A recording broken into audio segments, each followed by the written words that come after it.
De Vichy à Tahiti, l'histoire d'un défi à l'autre bout du globe pour torpiller les préjugés sur le handicap.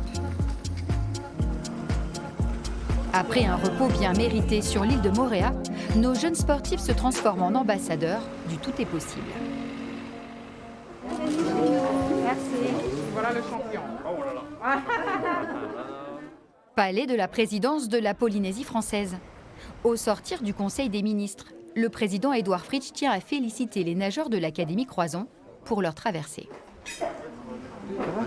J'ai vu aux informations cette manifestation extraordinaire, effectivement de cette volonté de se surpasser parce que c'est énorme. En tous les cas, félicitations à nouveau pour ce que vous avez fait, messieurs et mesdemoiselles les Aito, parce que Aito c'est champion. Ouais. Je suis tellement pas habituée à ce genre d'événement, rencontrer un président, tout ça, je mesure peut-être pas forcément l'importance.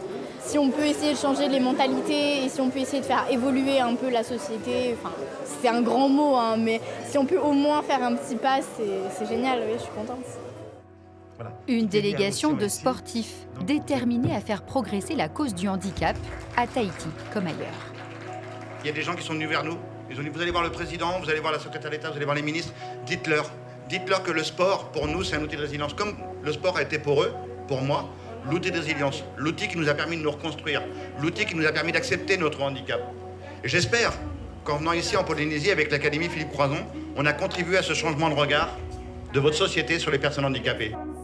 Le même message, de la présidence à la Journée internationale du handicap. Des discours ponctués de louanges sur les exploits de l'Académie que nos graines de champions handisport relativisent. Je ne veux pas dénigrer non plus ce qu'on a fait, mais c'est sûr que c'est pas l'exploit de l'année non plus. Ça fait partie d'être sportif de haut niveau. C'est aussi repousser ses limites, c'est continuer même quand on a mal, quand c'est dur, et ça fait partie du job. Et ce jour-là, une nouvelle limite est franchie. Première expérience de pirogue polynésienne. Une bouffée d'oxygène pour Emeline, la doyenne du groupe, 22 ans seulement, et déjà une sélection olympique à son palmarès. Je suis revenue des Jeux un peu vidée. Il a fallu se remettre dedans aussi assez vite parce que j'ai coupé que 2 semaines après les Jeux. Les cours ont repris, les entraînements ont repris, la vie quotidienne a repris. Et de venir ici, je pense que ça m'a permis un peu de faire le tri de ce que j'avais envie, pas envie, et où est-ce que réellement j'avais envie d'aller aussi. Et alors tu veux aller où? Jusqu'à Paris, bien sûr. Je le savais, mais c'est encore plus vrai maintenant. On lâche rien. Allez, encore. Top. Nous, ce qu'on veut, c'est que nos gamins, qu'ils dépassent le cadre du regard du handicap. Et que nous, ce qu'on veut, c'est leur construire un CV de battant, de guerrier, en faire un tremplin pour leur vie future.